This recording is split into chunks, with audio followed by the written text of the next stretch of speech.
Selamat pagi, everybody, and welcome to week 13, where we are looking at computers in business. So today we will be doing a quick review of our grammar focus from last week, which was present and present continuous tense. Then we'll be moving on to our topic for this week, again, computers in business.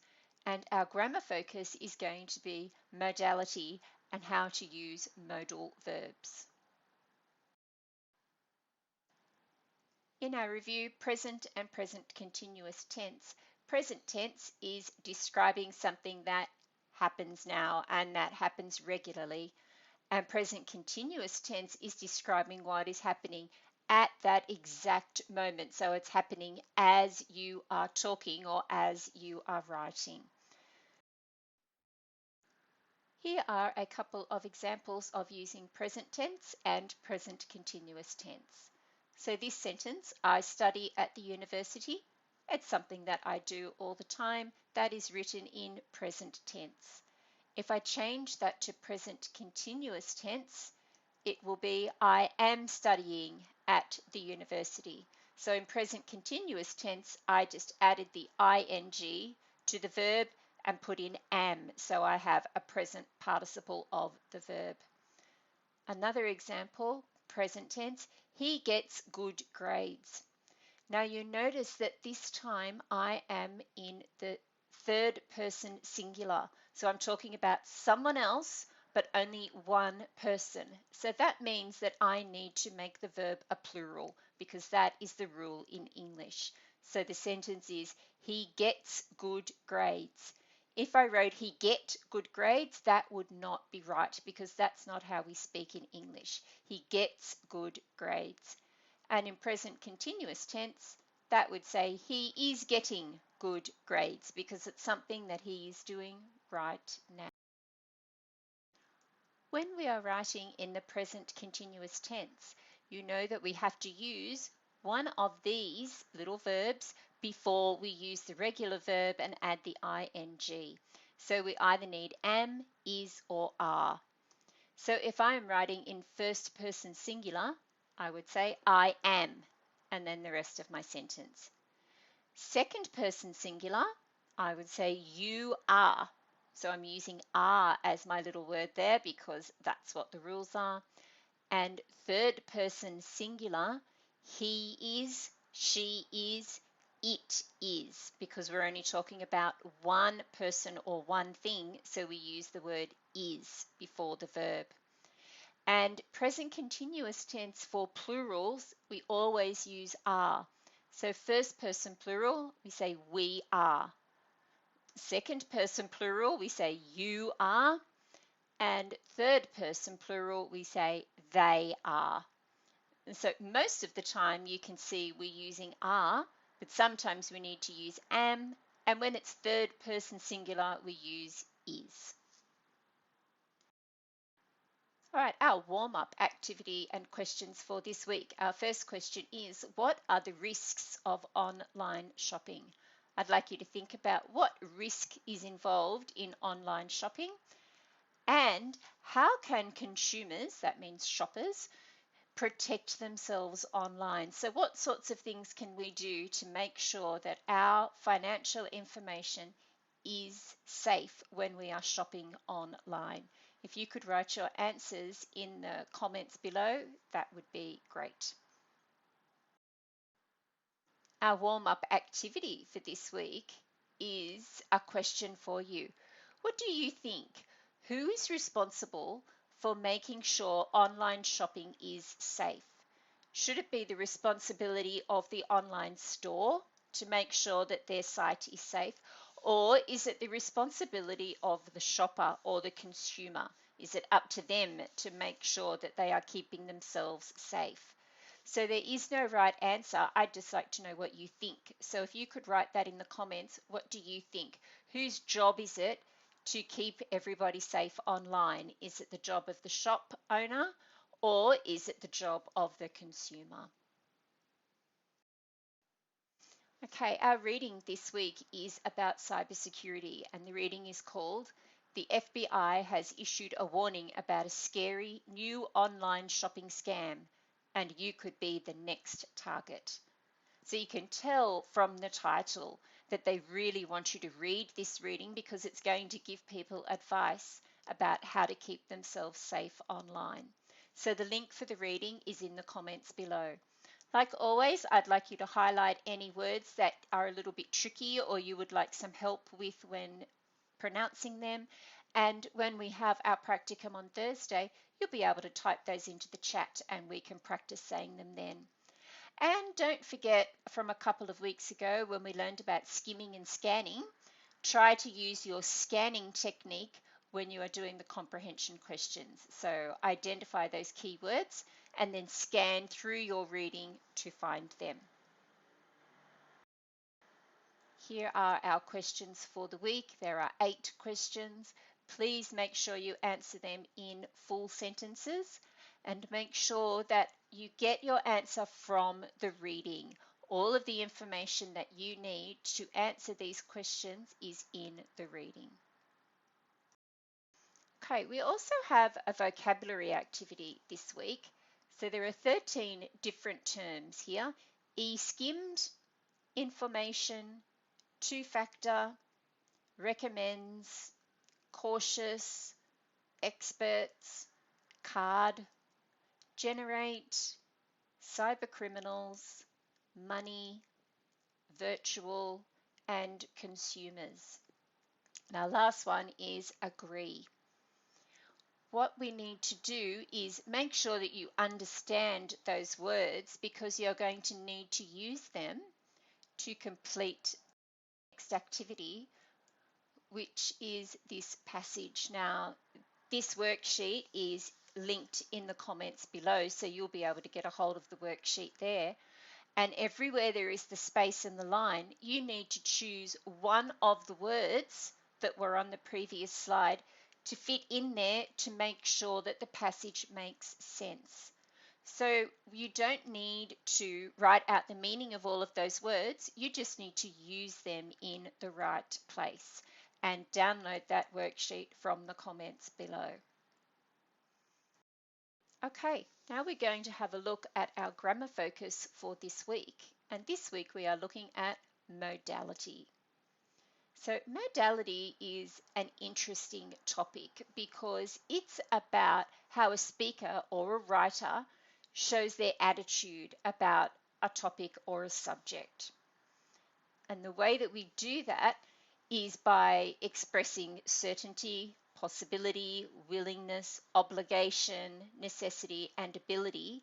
And we can do that using modal words and expressions, which I will show you in just a moment. So modal verbs are auxiliary verbs, which sometimes they get called helping verbs. So auxiliary or modal verbs are verbs we use with the sentence verb, and usually they come just before the sentence verb, and we use them to help show how we feel, if we feel strongly about something or if we don't really care all that much. That's when we use modal verbs. So we're going to have a look at how to use modal verbs in a few different ways. So if you want to share your opinion or your attitude towards something, you can use modal verbs or modal expressions. So let's have a look at some examples here. I will save my money.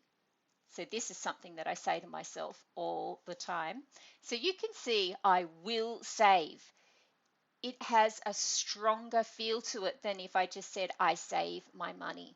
So will is the modal verb there, and then save is the sentence verb. So when I put the two of them together, will save, that's creating a high or a strong modality because I really mean it and I am certain it is going to happen.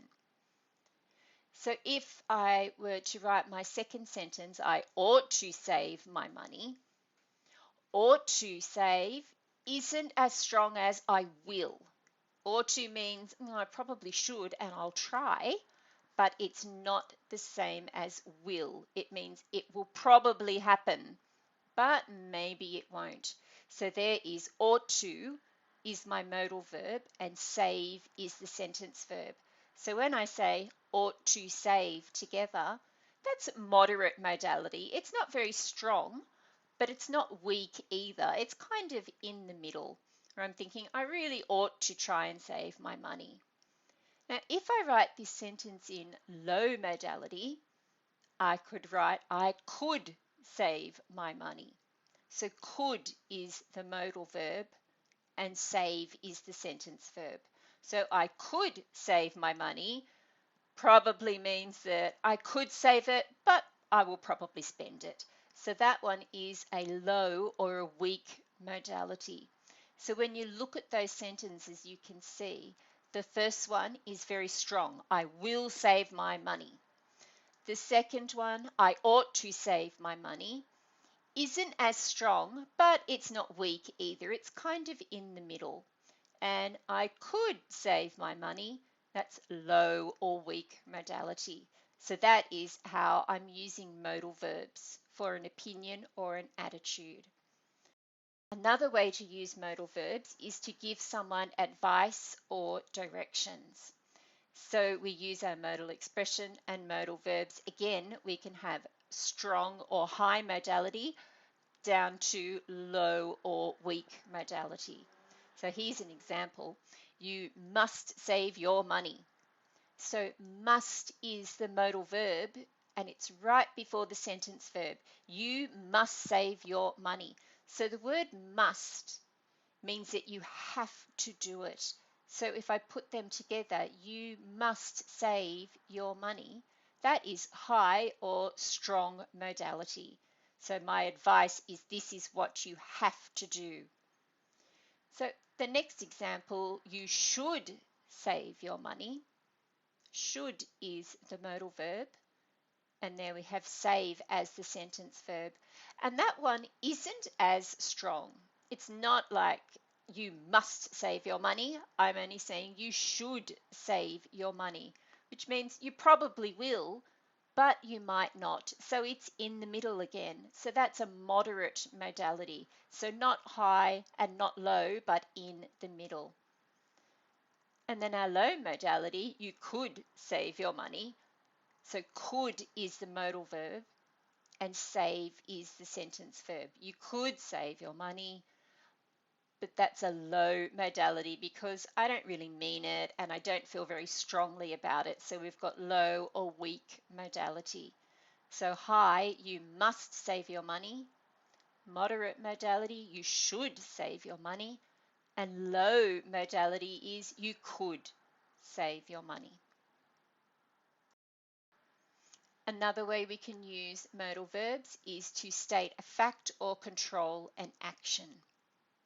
So again, we have three examples for you. Cybersecurity won't be used.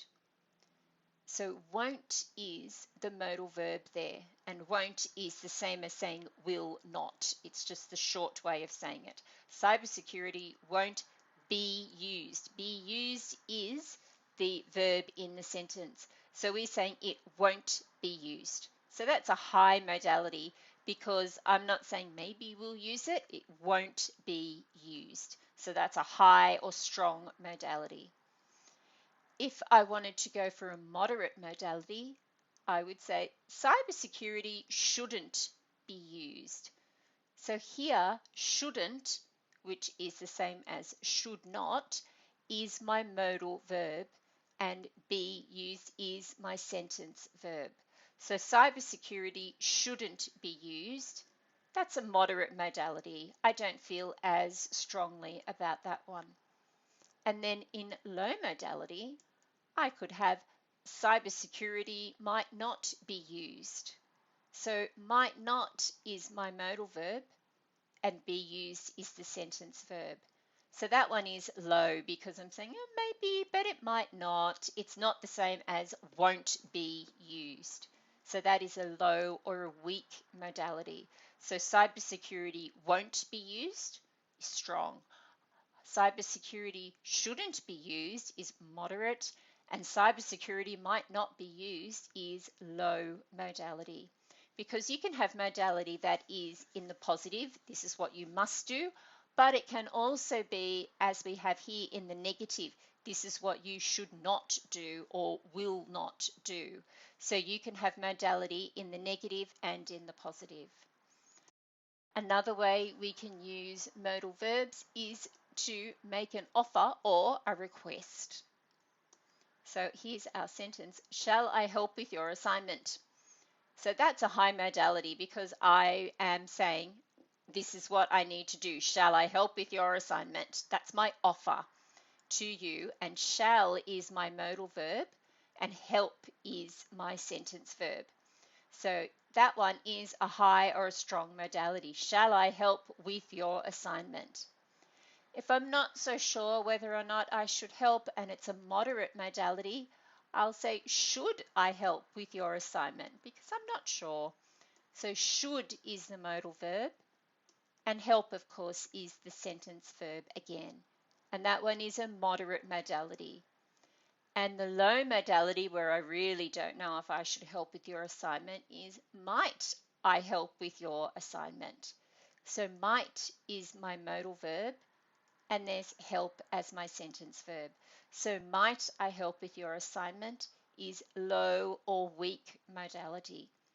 So if we just run through those again, shall I help with your assignment? That's a strong feeling and a strong modality. Should I help with your assignment? Kind of in the middle, that one's moderate. And might I help with your assignment is low or weak modality. Okay, so what I have now is some tables for you that tell you what the modal verbs are and when we use them, because I'd like you to try some writing now with modal verbs yourself. So in the table you can see here, these modal verbs, will, won't, shall, shan't, must, can't, have to, need to, and needn't, are all strong modal verbs. So we use them when we are very certain or we're sure they are high or strong modality. And you can see over at the side there, I've given you an example sentence for each one. All right, now we're going to look at some moderate modality and the verbs we use. So this is what we use when it's likely, but it's not certain. So the modal verbs that we can use here are should, shouldn't, ought to, ought not. So it does mean that it's likely to happen, but it's not as strong as the certain ones where we know for sure it's going to happen. So there's also an example for each of those modal verbs that we use for moderate modality. And then we have low or weak modality. So these are the verbs that we use when it's only possible that something will happen. It's not certain and it's not even likely, but it's possible. So the modal verbs that we can use are may not, might not, and could. For your grammar activity this week, I would like you to try some modal writing. So there's 4 sets of writing for you to complete using high, moderate, and low modality. So these are the 4 areas I would like you to look at. Express your opinion about online shopping. Give someone advice about how to stay safe when online shopping. Write some facts about e-commerce in Indonesia, so you may have to go back to the reading that we did last week, and make an offer to help someone with a task. So there's a worksheet that's linked in the comments below that has all of the information that I've just taken you through, and it also has the examples of modal verbs and this activity for you to fill a table in. So all the information that you need is there on the link. For our practicum lesson on Thursday, please make sure you have completed the reading and answered the comprehension questions, and type up your answers in complete sentences. We also have the vocabulary activity where you are choosing the correct word to fit into the spaces so that the passage makes sense, and practicing writing with modality. So the link to the worksheet is in the comments below. So here's our reference list for this week. They were all websites again. Terima kasih, everybody. Thank you for coming, and I will see you on Thursday at our prac lesson.